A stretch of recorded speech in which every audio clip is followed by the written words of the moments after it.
ओम। आज की कक्षा में आप सभी का हार्दिक स्वागत है। मंत्र पाठ। ओम शन्नो मित्रः शं वरुणः शन्नो भवत्वर्यमा शन्न इन्द्रो बृहस्पतिः शन्नो विष्णुरुक्रमः। ओम नमो ब्रह्मणे नमस्ते वायो त्वमेव प्रत्यक्षं ब्रह्मासि त्वमेव प्रत्यक्षं ब्रह्म वदिष्यामि ऋतं वदिष्यामि सत्यं वदिष्यामि तन्मामवतु तद्वक्तारमवतु अवतु माम् अवतु वक्तारम्। ओम शांति शांति शांति।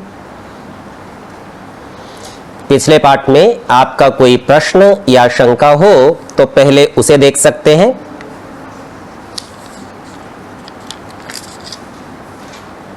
जो लोग इस कक्षा को ऑनलाइन सुन रहे हैं, यदि आपका कोई प्रश्न हो तो आप कह सकते हैं।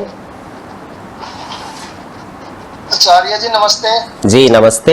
ये मेरा ये शनैश्चर के बारे में आपने बतलाया था कि जो सहज से प्राप्त हो जाए, तो सहज से प्राप्त होने का क्या मतलब है? परमात्मा को प्राप्त करने के लिए तो काफी मेहनत करनी पड़ती है, सहज से कैसे प्राप्त होता है? ठीक है, आपका प्रश्न बिंदु संख्या 40 पर है, जिसमें मूल शब्द है चर, जिसके दो अर्थ हैं गति और भक्षण, और इसमें शनैस अव्यय उपपद होने से शनैश्चर शब्द हुआ है, जो सहज में सब में सहज से प्राप्त धैर्यवान है। तो आधी बात से प्रश्न नहीं करना चाहिए, पूरी बात से करना चाहिए। सब में सहज से प्राप्त, प्राप्त का अर्थ होता है उपस्थित, व्याप्त, व्यापक। तो आप जब सोचते हैं कि जी परमेश्वर हमें कठिनाई से मिलता है, तो वो तो बुद्धि के स्तर पर कठिनाई से मिलता है। तत्वतः वस्तु की दृष्टि से तो आपके साथ ही है ना। सहज, सह कहते हैं साथ में, ज माने उत्पन्न, उपस्थित, जो साथ ही उत्पन्न है। जैसे ही आप वैसे ही परमेश्वर साथ साथ है, अलग है ही नहीं। इसे कहते हैं सहज। आसानी इसलिए कहते हैं कि साथ में रहने वाली चीजें निकटता से होने से आसानी से पकड़ में आती हैं, इसीलिए हम सहज का अर्थ आसान कर लेते हैं। सहज से प्राप्त का अर्थ होगा साथ में उपस्थित। ठीक है जी। अब कठिनाई नहीं लगेगी, अब सहज में प्राप्त लगेगा। यज्ञ के 3 अर्थ बताए थे, देव, पूजा, दान, और तीसरा कौन सा? संगतिकरण, मिलना, संगठन बनाना, आपस में जुड़ के रहना, ये तीसरा अर्थ है यज शब्द का। ठीक है जी, धन्यवाद। बहुत अच्छा। हाँ जी, अन्य कोई प्रश्न? अन्य किसी का कोई प्रश्न? ठीक है, यदि और प्रश्न नहीं है तो आगे के पाठ को हम देख लेते। बिंदु संख्या 47 पर हम पढ़ रहे हैं, पृष्ठ संख्या 27 पर है। यह पितॄणाम पिता स पितामहः, जो पिताओं का भी पिता है वह पितामह है। लोक भाषा में पितामह को हम दादा ऐसा कहते हैं। तो ये पिताओं का पिता है, और पिता शब्द का अर्थ हमने देखा था रक्षा करने वाला। तो यहां तात्पर्य बनेगा जो रक्षकों का भी रक्षक है। आर्य भाषा में कह रहे हैं जो पिताओं का भी पिता है, इससे उस परमेश्वर का नाम पितामह है। तो परमेश्वर हमारा पिता भी है, हमारा दादा भी है, क्योंकि हमारी रक्षा भी करता है और हमारी रक्षा करने वालों की रक्षा भी करता है। इसी तरह की एक चर्चा आप जब गायत्री मंत्र का विचार करते हैं और आप कहते हैं ओम भूः भुवः स्वः, तो भू शब्द का अर्थ करते हैं वह प्राणों का भी प्राण है। तो आप विचार कीजिए, प्राणों का प्राण क्या होता है? प्राण तो हमारे शरीर में आता है, उससे हम जीवित रहते हैं, अर्थात हमारी सत्ता बनी रहती है, हमारी क्रियाएं चलती हैं। अब वह प्राणों का भी प्राण है, तो प्राण के अस्तित्व का कारण है, प्राण का अस्तित्व उससे होता है। तो इसी प्रकार से यहां पितामह में समझाया वह हमारा रक्षक भी है और जो हमारे लौकिक रक्षक है उन रक्षकों का भी रक्षक है। तो ऐसा पिता का पिता होने से वह पितामह अर्थात दादा है। 48वें बिंदु में कहते हैं यह पितामहानाम पिता स प्रपितामहः। यह माने जो पितामहानाम पिता, पितामहों का दादाओं का भी पिता है। स प्रपितामह अर्थात परदादा है। आर्य भाषा में कहते हैं जो पिताओं के पितरों का पिता, पिता के पितर हमारे दादा और उनका भी पिता है, इससे परमेश्वर का नाम प्रपितामह है। तो हमारे रक्षा करने वालों का पिता है अर्थात उनकी रक्षा करता है, और जो हमारे दादा थे रक्षा करने वालों के रक्षक उनका भी पिता है। अब यहां पर यह संकेत हो गया, क्रमशः चलते जाइए। ये नहीं सोचना चाहिए कि परदादा का पिता परमेश्वर नहीं होगा, ऐसा नहीं। जहां तक पिता चलेंगे वहां तक परमेश्वर चलता चला जाएगा, और जब अंतिम पिता आ जाएगा तो उसके ऊपर परमेश्वर भी अंतिम आ जाएगा कि वहां तक परमेश्वर है। अब इसी प्रकार 49वें बिंदु में कहते हैं यो मिमीते मानयति सर्वान् जीवान् स माता। मिमीते शब्द को ही खोला है मानयति, मान कराता है अथवा मान करती है। यो माने जो, तो मान करना अर्थात माप तौल करना, ठीक ठीक आकलन करना, और जैसा आकलन किया हो वैसा व्यवहार करना। सर्वान् जीवान् सब जीवों को, तो जो ऐसा हो सब जीवों के ठीक ठीक नाप तोल रखता हो। स माता, उसे माता कहते हैं। तो यूं समझिए लोक में भी जब आप माता कहते हैं ना अपनी जन्म देने वाली महिला को, तो मां शब्द का अर्थ है माप तौल। तो यदि वह बालक का ठीक ठीक माप तौल करे, उसके उचित और अच्छे कामों की प्रशंसा और प्रत्येक अनुचित कार्य पर दंड दे, तब तो माता है। पर यूं कह देना चल कोई बात नहीं, छोटा बच्चा है अभी कोई बात नहीं, तो वो माता नहीं है, वो उसकी नाशिका है, नुकसान करने वाली है। तो माता माता तभी बनती है जब ठीक ठीक माप तौल करे, और परमेश्वर किसी प्रकार की कोई छूट किसी को नहीं देता। मनुष्य हो, पशु पक्षी हो या अन्य किसी भी प्रकार के कीट पतंग जो भी जीव हैं, वो सबको माता के समान ठीक ठीक माप तौल करता है, कर्मों का फल देता है। तो कहते हैं जैसे पूर्ण कृपा युक्त जननी। अब यहां विशेषणों पर ध्यान देते रहिएगा। पूर्ण कृपा युक्त कहने से ऐसा लग रहा है कुछ छूट तो देता होगा, कृपा करता है। अपने संतानों का सुख और उन्नति चाहती है, वैसे परमेश्वर भी सब जीवों की बढ़ती चाहता है, इससे परमेश्वर का नाम माता है। इस कृपा शब्द को समझ लेना चाहिए। कृपा शब्द का अर्थ होता है सामर्थ्य। तो कृपा पूर्ण जननी अर्थात तो संपूर्ण सामर्थ्य से युक्त माता, उसके पास सब कुछ है देने के लिए, और देती कैसे? माप तौल करके। जैसे छोटा बच्चा है तो वो जानती है ये आधी रोटी से ज्यादा नहीं खा सकता, तो आधी देगी उसे, और बड़ा व्यक्ति घर में है तो ये 4-5 खा सकता है तो उसे 4-5 देगी। तो इस प्रकार जो ठीक ठीक, ये है कृपा पूर्ण व्यवहार। ये नहीं कि योग्यता नहीं है फिर भी दे दिया, ये कृपा नहीं है, ये तो अत्याचार है। बालक आधा गिलास दूध पी सकता है, बोले नहीं 1 गिलास पी ले जल्दी बड़ा हो जाएगा, ये अत्याचार है, ये नहीं करना। तो कृपा पूर्ण जननी अपने संतानों का सुख और उन्नति चाहती है, अर्थात उसका ठीक ठीक आकलन करके तद अनुसार व्यवहार करती है। ऐसा लोक में माता को करना योग्य है, और ऐसी माता परमेश्वर है, वो सदा सबके साथ करता है, इसलिए परमेश्वर का नाम माता है। हम आपको लगभग सभी शब्दों के मूल शब्द बताते आते थे कि इसका ये अर्थ है और उससे ये शब्द बना। इस बिंदु में ऐसा नहीं बताया, तो आप लोगों की जानकारी के लिए बता रहा हूं। माता शब्द 2 मूल शब्दों से बनता है, एक मां से जिसका अर्थ माप तौल है ही, और दूसरा मांग जो क ख ग घ ङ आपका वर्ग का पंचम अक्षर जो है वो मांग, उससे। तो मांग शब्द का अर्थ है माने शब्दे च। एक तो होता है मान करना, माप तौल करना, और दूसरा हम सम्मान शब्दों से भी करते हैं, अर्थात शब्द करना, कहना। तो कहने का सामर्थ्य भी माता में होना चाहिए, जो कह सके, उचित बात को समय पर कह सके, वो माता है। तो लोक में तो माता शब्द का प्रयोग करती है, पर पारलौकिक माता परमेश्वर भावों का प्रयोग करता है, सीधा हृदय में मन में भाव उत्पन्न करता है, भय लज्जा का या प्रसन्नता उत्साह का। तो यह उसके शब्दों की शैली है, इस प्रकार से वह शब्द कहता है। तो इन शब्दों से यह माता शब्द बनता है। 50वां बिंदु है चर गति भक्षण योहो। अब मूल शब्द है चर।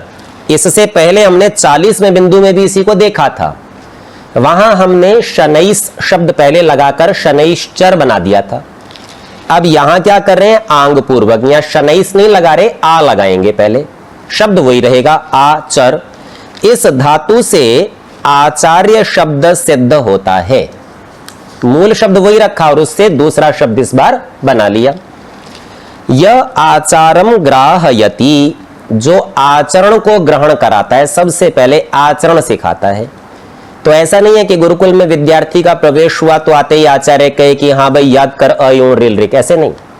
आज आया है तो उसको बैठना सिखाएगा, बोलना सिखाएगा, खाना पीना, अनुशासन, परिचय कराएगा सब लोगों से, व्यक्तियों से, पशुओं से, और उसको बताएगा इस तरह का व्यवहार करना है। तो जब तक कोई व्यक्ति आचरण को अर्थात अनुशासन को नहीं सीखता तब तक उसे शिक्षा नहीं दी जाती, वह शिक्षा का अधिकारी नहीं है। तो आचार्य की सबसे पहली विशेषता है कि वह आचरण अर्थात अनुशासन को सिखाता है, ग्रहण कराता है। पश्चात सर्वा विद्या बोधयति, उसके बाद सब विद्याओं का बोध करा देता है। जब अनुशासित हो गया तो पढ़ा देता है, बोले भाई ये सीखने की योग्यता में आ चुका। स आचार्य ईश्वर, तो वह आचार्य नाम वाला ईश्वर है। आर्य भाषा में समझाते हैं जो सत्य आचार का ग्रहण कराने हारा। तो सत्य आचार अर्थात शिष्टों का जो आचरण है, सज्जनों का जो आचरण है, वह इसको ग्रहण कराता है और सब विद्याओं की प्राप्ति का हेतु होके, अर्थात वह कारण है, उसी के द्वारा ही सब विद्याएं प्राप्त की जा सकती हैं, ऐसा होके सब विद्या प्राप्त कराता है। इससे परमेश्वर का नाम आचार्य है।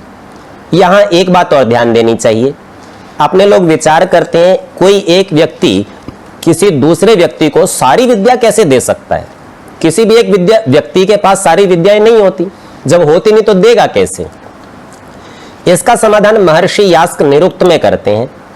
बोले भाई सारे पदार्थ सारी विद्या कोई किसी को नहीं दे सकता, तो बोले फिर समझने की शक्ति दे देता है, तो बुद्धि दे देता है कि भाई ये तरीका है, ये शैली है, अब जो जो बात मैंने नहीं भी सिखाई तो इस बुद्धि का प्रयोग करना और उसको तू सीख लेना, जो तेरे सामने होगी भी तो उसका विचार इस प्रकार से हो जाएगा। तो इस प्रकार आचार्य सब विद्याओं की प्राप्ति का हेतु बन जाता है। कुछ विद्याएं साक्षात देगा और कुछ के लिए सामर्थ्य उपस्थित करा देगा। 51वां बिंदु ग्री शब्दे, मूल शब्द ग्री है, इस धातु से गुरु शब्द बना है। तो शब्द यानी जो हम शब्द बोलते हैं, उच्चारण करते हैं, तो गुरु का काम है उच्चारण करना, कहना, उपदेश देना। इसी बात को समझाते हैं। यो धर्म्यान शब्दान गृणाति उपदिशति, गृणाति कोई खोला है, उपदिशति। धर्म्यान शब्दान, धर्म से युक्त शब्दों को, अर्थात जिन शब्दों से धर्म का व्याख्यान होता है उन शब्दों को गृणाति, गृणाति को खोला, उपदिशति, उपदेश करता है। स गुरुहु, गुरु वो है जो धर्म का उपदेश करे। एक दूसरा यहां पर योग दर्शन का सूत्र उपस्थित किया और इस सूत्र में सीधा ही कहा है स माने वह। पूर्वेशाम अपि गुरुहु, पहले वालों का भी गुरु है। कोई पूछे जी आपका गुरु कौन है, व्यक्ति अपने लौकिक गुरु का नाम लेता है, फिर पूछे उसका गुरु कौन है तो उसके गुरु का नाम, और चलते जाएं उसने कहां से सीखा, उसने कहां से, करते करते इस सृष्टि के पहले मनुष्य तक पहुंच गए, अग्नि आदि ऋषियों तक पहुंच गए। बोले अब इनका गुरु कौन है, तो बोले ये पहले वालों का भी गुरु वो परमेश्वर है। तो स पूर्वेशाम अपि गुरु, पहले वालों का भी गुरु। और उस गुरु की एक विशेषता है, वो कहा कालेन अनवच्छेदात, काल के द्वारा, समय के द्वारा, अनवच्छेदात, वो छेदा नहीं जाता, क्योंकि मेरे गुरु का तो काल निश्चित है, 50, 60, 70, 100 साल जिएगा, उसके बाद वो मर जाएगा और 100 साल से पहले नहीं था।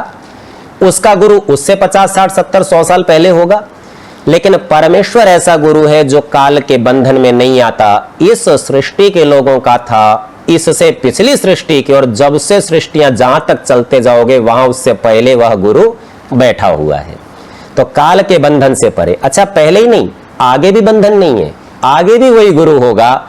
जितनी भी सृष्टियां चलेंगी सदा वह ही गुरु बना रहेगा।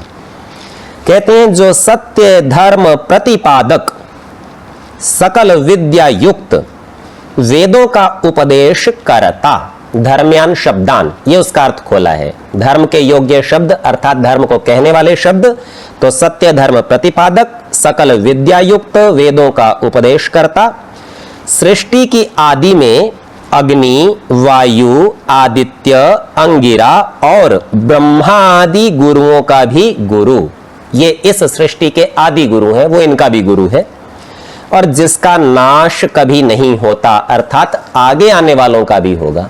अब आगे आने वालों के नाम तो हमें पता नहीं, इसीलिए कह दिया नाश नहीं होता। भाई आगे जाएंगे उनका भी होगा ही, इसलिए उस परमेश्वर का नाम गुरु है। तो गुरु नाम परमेश्वर का भी है। 52वां बिंदु, इसमें कहते हैं अज गति क्षेपणयोः जनि प्रादुर्भावे। दो मूल शब्द है, पहला है अज, दूसरा है जनि। जनि शब्द का अर्थ है प्रादुर्भाव अर्थात उत्पत्ति होना, उत्पन्न होना। जनि में से केवल ज बचेगा, इसके आगे आप अ लगा दें, न जन्म लेने वाला, तो अज बन जाएगा। और दूसरा सीधा सीधा अज शब्द है ही, बना बनाया ही, बनाने की जरूरत ही नहीं। उसके दो अर्थ हैं, एक तो गति करना और दूसरा है क्षेपण। क्षेप कहते हैं फेंकने को, प्रक्षेप, प्रक्षिप्त। तो जो फेंकता हो, बिखेरता हो, फैलाता हो। अब ये तो बड़ा मोटा अर्थ है, यहां देखते हैं स्वामी जी ने कैसे इसे स्पष्ट किया। कहते हैं इन धातुओं से अज शब्द बनता है। अज अर्थात जो जन्म नहीं लेता। यो अजति, पहली धातु से दिखा रहे हैं, फेंकने वाले अर्थ से। जो अजति, जो फेंकता है। कैसे? सृष्टिम प्रति सर्वान प्रकृति आदीन पदार्थान प्रक्षिपति। सृष्टि के प्रति, सृष्टि बनाने के लिए, संसार बनाने के लिए सर्वान प्रकृत्यादीन, जितने भी प्रकृति आदि पदार्थ हैं, प्रकृति, परमाणु, उन सब को पदार्थान, उन पदार्थों को प्रक्षिपति, फेंकता है। फेंकता है अर्थात एक व्यवस्था में डालता है। तो डालने से ये परमाणु परस्पर संयोग वियोग के माध्यम से संसार को बना देते हैं। जानाति अर्थात जानता है। ऐसा नहीं कि उसने फेंक के छोड़ दिया, अपने से अलग कर दिया, अब जानता नहीं, जानता है उसको, अर्थात नियम में रखता है, अपनी व्यवस्था में इनको फेंकता है। फेंकता अर्थात डाल देता है, रख देता है। दूसरे शब्द से समझाते हैं जनयति च, और उत्पन्न कराता है। होता नहीं है, क्योंकि उसको खोल रहे हैं कदाचित न जायते, कभी भी स्वयं उत्पन्न नहीं होता, सदा दूसरों को उत्पन्न करता है। सो अजह, वह अज नाम वाला परमेश्वर है। आर्य भाषा में समझाते हैं जो सब प्रकृति के अवयव, अवयव अर्थात सारे अंश, टुकड़े, आकाश आदि भूत परमाणुओं को, तो जितने भी आकाश आदि महाभूत हो, सूक्ष्म भूत हो, स्थूल हो, और भूत नाम प्राणियों का भी है, तो उनको, परमाणुओं को यथा योग्य मिलाता, जानता, शरीरों के साथ जीवों का संबंध करके जन्म देता अर्थात उत्पन्न करता, और स्वयं कभी जन्म नहीं लेता। इससे उस ईश्वर का नाम अज है। तो यहां तक अज शब्द को पूरा खोल के सिखा दिया, बता दिया। स्वयं का तो जन्म होता नहीं, पर दूसरे सबको जन्म देता है। जो ये चलने फिरने वाले प्राणी हो, चाहे ठहरा हुआ संसार हो, जड़ जगत हो। 53वें बिंदु में कहते हैं ब्रीह, ब्रीहि, वृद्धौ। दो शब्द हैं, एक ब्रीह, एक ब्रीहि। दोनों का अर्थ एक ही है। वृद्धौ, वृद्धि को प्राप्त होना, बढ़ना। इन दोनों से, इन धातुओं से ब्रह्मा शब्द सिद्ध होता है। तो हम लोग तो सोचते हैं एक चार मुंह वाला कोई ब्रह्मा होगा, यहां परमेश्वर का नाम है ब्रह्मा। विशेषता देखिए ब्रह्मा शब्द का अर्थ क्या होता है। कहते हैं यो अखिलम जगत निर्माणेन बरहति, जो अखिल यानी संपूर्ण जगत निर्माणेन जगत के निर्माण के द्वारा बरहति बरहति को खोला वर्धयति वृद्धि कराता है बढ़ाता है स ब्रह्मा वह ब्रह्मा नाम वाला परमेश्वर है। अब बढ़ाने में ऐसा लगता है पहले छोटा होगा फिर बढ़ा दिया, बढ़ाने का यह तात्पर्य नहीं है यहां पे। तो देखिए आर्य भाषा में कह रहे हैं जो संपूर्ण जगत को रच के बढ़ाता है। अच्छा, हमने कल भी इसी तरह के एक शब्द की चर्चा की थी मंगल के संबंध में। हमने कहा था कि यहां व्यवसायी लोग अपनी दुकानों को आपण हाट को सायंकाल में ऐसा कहते हैं मंगल कर दिया, और वास्तव में ताला लगा के घर आते हैं, पर ये नहीं कहते बंद कर दिया। अब इसी तरह का यहां या कहते हैं बढ़ाता है, ये शब्द भी लोक भाषा में चलता है, दुकान बढ़ा दी। अब बढ़ाने में क्या था, बोले जी पहले एक काम कर रहे थे, व्यवहार कर रहे थे, खुला हुआ था सब कुछ, सक्रिय था, अब निष्क्रिय हो गया। ठीक इसी को समझिए, संसार की स्थिति होना और प्रलय होना, सक्रिय और निष्क्रिय अवस्था, तो ये है जगत को रच के बढ़ाता है। बढ़ाता है अर्थात प्रलय में ले जाता है, अगली प्रक्रिया में डाल देता है। और सरल शब्दों में कहें तो जो संपूर्ण जगत को रच के रूपांतरण करता है, पहले रूप को हटा देता है, दूसरे रूप को उपस्थित कर देता है, इसलिए परमेश्वर का नाम ब्रह्मा है। लोक में प्रसिद्धि भी कर रखी है, ब्रह्मा जी निर्माण करते हैं, विष्णु जी चलाते हैं, शिव जी प्रलय कर देते हैं। तो ये बनाना जो है वो ऐसा नहीं कि एक बार बनाया और ब्रह्मा जी अब सो गए, भाई बना दिया अब तो मेरा काम खत्म हो गया, अब तो विष्णु जी देखें, ऐसा नहीं। रोज रोज प्रतिक्षण जो पदार्थ बनते जाते हैं, बनाने का काम उसी परमेश्वर का है, और बनाने के गुण के कारण, रूपांतरण के कारण, नया नया बनाने से उस परमेश्वर को ब्रह्मा कहते हैं। अब इसके बाद में 3 बिंदु एक साथ हैं, 54, 55 और 56। सत्यम ज्ञानम अनंतम ब्रह्म, यह तैत्तिरीयोपनिषद का वचन है। तो सत्यम, ज्ञानम और अनंत, ये 3 नाम परमेश्वर के बताएंगे। आगे ब्रह्म कहा तो ब्रह्म तो परमेश्वर का नाम है ही, उसके साथ संबंध दिखाने के लिए ब्रह्म शब्द कह दिया है।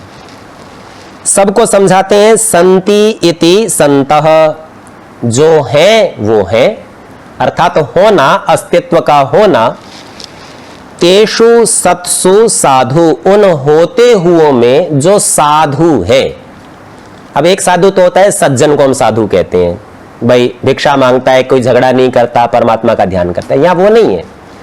यहां साधु से तात्पर्य है जो साधयति, सिद्ध करता है कार्यों को।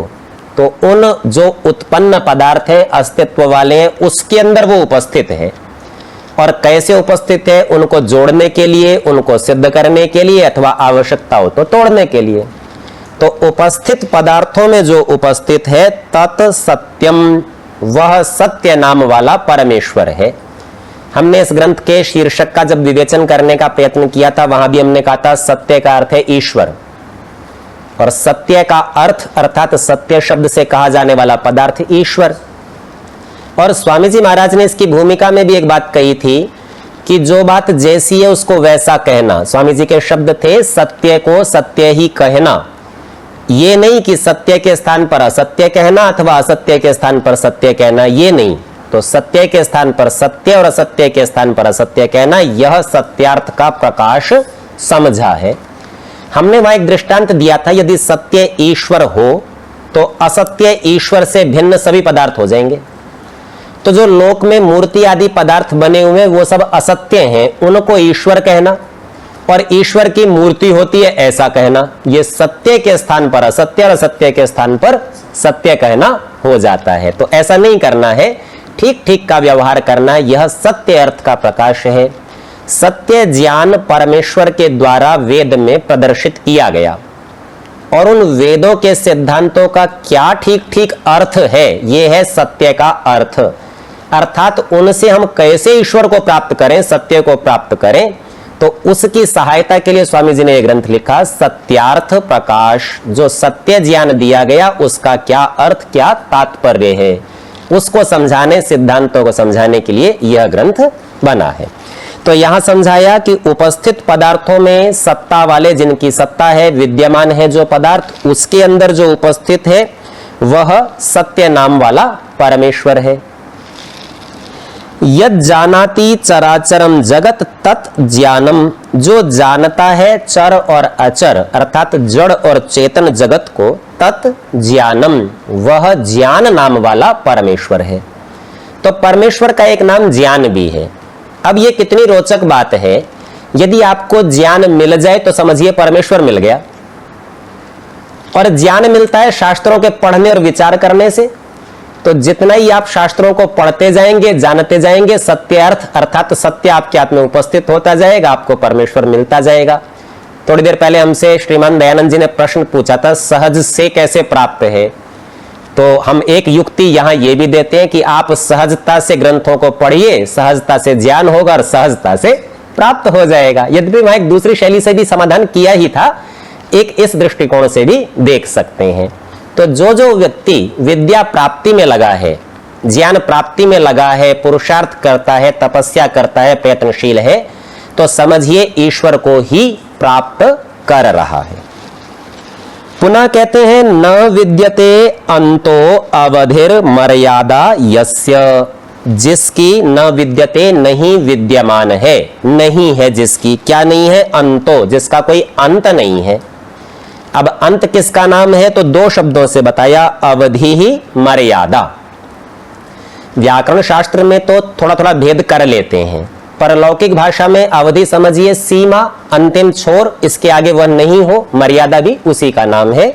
तो जिसकी कोई समाप्ति नहीं है, जिसका कोई अंत नहीं है, जिसकी कोई मर्यादा बांधने वाली कोई रेखा नहीं है, यस्य, जिसका नहीं है, तद अनंतम, वह अनंत नाम वाला परमेश्वर है। सर्वेभ्यो बृहत्वात् ब्रह्म, सबसे बड़ा होने से उसका नाम ब्रह्म है। तो ब्रह्म नाम वाला परमेश्वर जो वाक्य में था, इसको भी खोल दिया साथ साथ। नाम यहां तीन ही समझाए हैं, सत्य, ज्ञान और अनंत। आर्य भाषा में कहते हैं जो पदार्थ हो उनको सत्य कहते हैं, अर्थात जिसकी सत्ता हो वो सत्य। उनमें साधु होने से, सिद्ध करने के सामर्थ्य वाला होने से परमेश्वर का नाम सत्य है। जो जानने वाला है, इससे परमेश्वर का नाम ज्ञान है। जिसका अंत, अवधि, मर्यादा अर्थात इतना लंबा, चौड़ा, छोटा, बड़ा है, ऐसा परिमाण नहीं है, इसलिए परमेश्वर के नाम सत्य, ज्ञान और अनंत है। 57वें बिंदु पर चलते हैं। लिखा है डुदाएं दाने। आप में से कुछ लोगों की पुस्तक में डुदाएं के या में हलंत नहीं लगा हुआ, जिनके में नहीं लगा हुआ वे लगा लेंगे। ये धातु पाठ का सूत्र है और वहां इसमें हलंत है, ये छपने का दोष है, प्रेस की कमी है, इसको आप ठीक कर लेंगे, या के नीचे हलंत लगा लेंगे। तो मूल शब्द है डुदाएं, इसका अर्थ है दान देना। देना, दान देना, दान का अर्थ भी देना ही होता है। तो दान देना अर्थात कुछ भी देना। तो कहते हैं आंग पूर्वक, आ पहले लगा दीजिए और उसके पीछे ये डुदाएं में से दा निकाल लेंगे। इस धातु से आदि शब्द बनना तो था आदा, लेकिन व्याकरण की कुछ प्रक्रिया है, बन गया आदि। तो आदि शब्द और नय पूर्वक, नय अर्थात निषेध, जैसे हम किसी को मना करते हैं तो कैसे होता है, जैसे आप हिंसा शब्द लिखते हैं और हिंसा के आगे मना कर दें, नय लगा दें तो बन जाता है अहिंसा। सत्य के आगे लगा दें तो असत्य। उसी तरह से आदि के आगे लगाएंगे तो अन लगता है, खाली अ नहीं लगता, तो बनता है अनादि। तो कहते हैं आदि शब्द और नय पूर्वक, निषेध पूर्वक अनादि शब्द सिद्ध होता है। यस्मात् पूर्वम नास्ति, जिससे पहले नहीं है, उससे पहले कुछ भी नहीं है, वो सबसे पहले है। परम च अस्ति, उसके बाद तो है, अर्थात कोई ऐसा पदार्थ हो जिसका हमें प्रारंभ नहीं पता हो, कहां से शुरू हुआ, लेकिन उसके बाद में कुछ हो कि उसके बाद वाले पदार्थ तो सब पता है कि इसके बाद वो बना, उसके बाद वो बना, बोले सबसे पहले क्या बना, बोले वो नहीं पता। तो पूर्वम नास्ति परम च अस्ति, उससे पहले कुछ नहीं है और उसके बाद सब है। स आदिर इति उच्यते, उसे हम आदि कहते हैं। भाई इससे पहले कोई नहीं तो यही सबसे पहला है, इसीलिए उसे आदि कह देते हैं। न विद्यते आदि ही, और जिसका आदि न हो, अर्थात हमें जिसके सबसे पहले का पता ना हो, ये आदि क्या होता है, इसे खोल रहे हैं, कह रहे हैं कारणम। आदि का अर्थ है कारण, जिसका कोई कारण ही नहीं हो, क्योंकि सब कार्य कारण से उत्पन्न होते हैं। यदि परमेश्वर कार्य होता तो उसका कारण होना चाहिए था, अब है नहीं, तो इसका मतलब यही है मूल, यहीं से शुरुआत है, यही ऐसा है। तो बोले उसका हमको आदि अर्थात कारण नहीं पता, यस्य जिसका सो अनादि ही ईश्वर, इसीलिए परमेश्वर अनादि नाम वाला है कि उसका कोई आदि अर्थात कारण नहीं है। सबसे पहले कारण होता है, कारण के बाद कार्य होता है। तो कहते हैं जिसके पूर्व कुछ ना हो और परे हो उसको आदि कहते हैं, और जिसका आदि कारण कोई भी ना हो अर्थात उससे पहले कोई ना हो, इसलिए परमेश्वर का नाम अनादि है। परमेश्वर का कोई कारण नहीं है। यह चर्चा आगे के 7वें समोल्लास में भी कुछ आएगी। वहां भी चर्चा में कहेंगे, बोले आप सबका कारण कहते हो, बताओ परमेश्वर का क्या कारण है, परमेश्वर किससे उत्पन्न हुआ? बोले जो कारण का कारण पूछता है वो मूर्ख है, क्योंकि कारण का कारण कोई भी नहीं, बस स्वयं ही है, इसीलिए परमेश्वर स्वयंभू नाम वाला भी होता है। तो यहां अनादि शब्द को सिद्ध किया।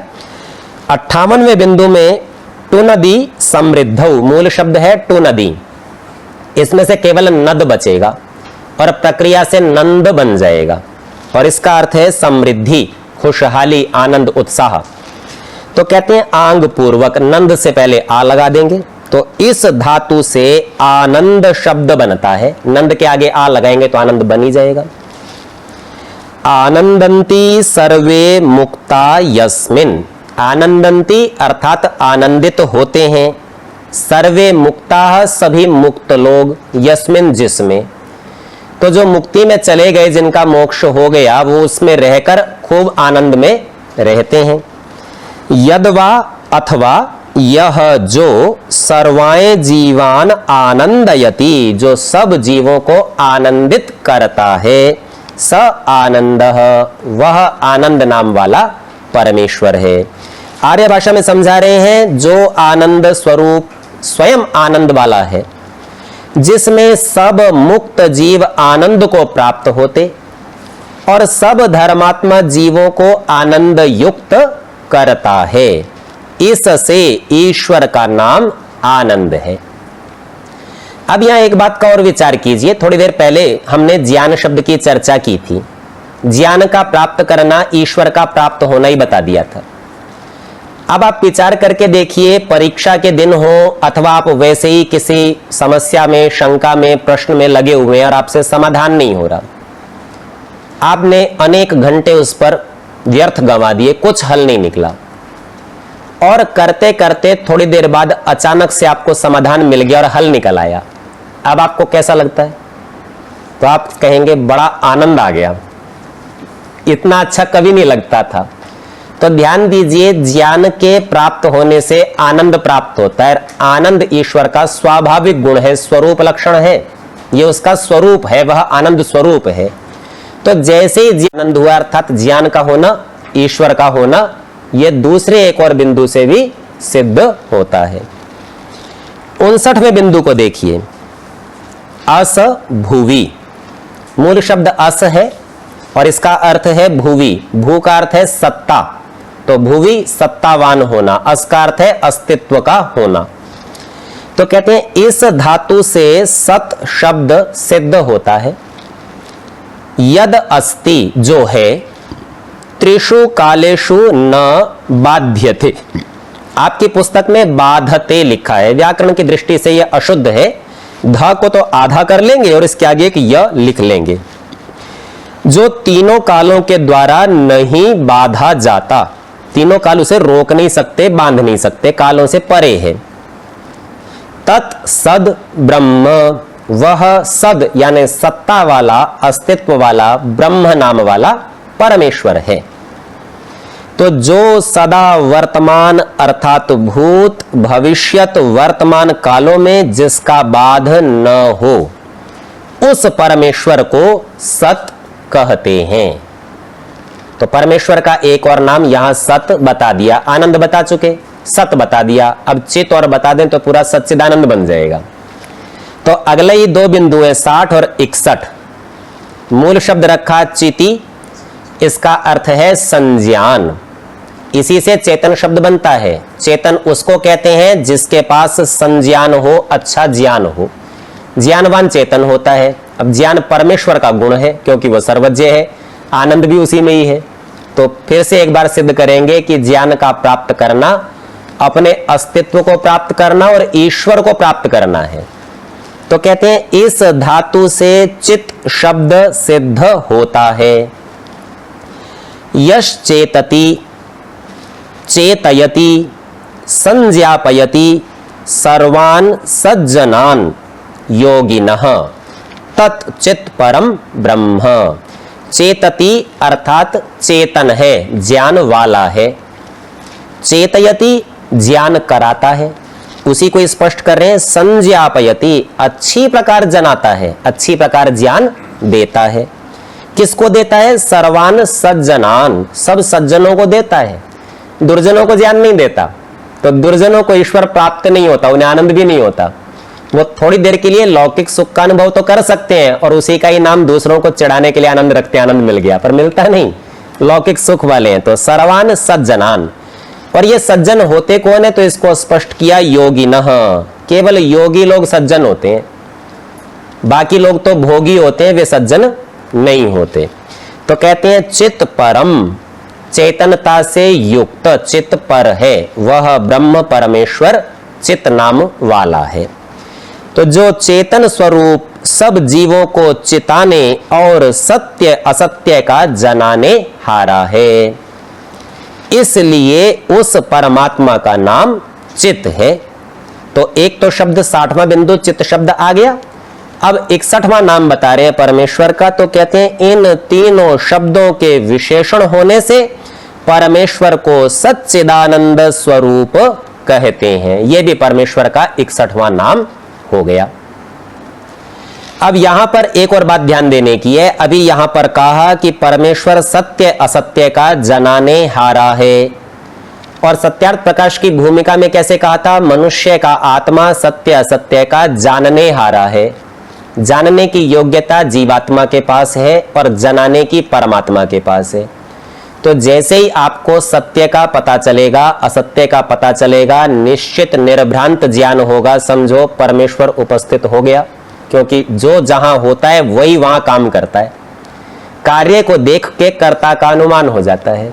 तो ठीक ठीक ज्ञान के होते ही आपको परमेश्वर का भी ज्ञान अनुभव होना चाहिए। 62वां बिंदु, यो नित्य ध्रुवो अचलो अविनाशी स नित्यः। जो नित्य है, नित्य कोई खोला, ध्रुवो अटल है, ध्रुव है, उसी को स्पष्ट किया। अचलो चलता फिरता नहीं, रूपांतरित नहीं होता, स्थानांतरण उसका नहीं होता, इसी को स्पष्ट किया। अविनाशी जिसका नाश नहीं होता। नाश कहते हैं अपने कारण में पहुंच जाने को। ईंट थी, आपने तोड़ तोड़ के चूरा बना दी, मिट्टी बन गई, अपने कारण में चली गई। तो कारण में जाने का नाम नाश है, और ये है अविनाशी, इसका नाश नहीं होता। जो नित्य है, ध्रुव है, अचल है, अविनाशी है, वह नित्य नाम वाला परमेश्वर है। इसी को ही आर्य भाषा में खोल के समझा रहे हैं। जो निश्चल अविनाशी है, अर्थात चलायमान नहीं है, परिवर्तन को प्राप्त नहीं होता, सो नित्य शब्द वाच्य ईश्वर है। नित्य शब्द से कहा जाने वाला ईश्वर है।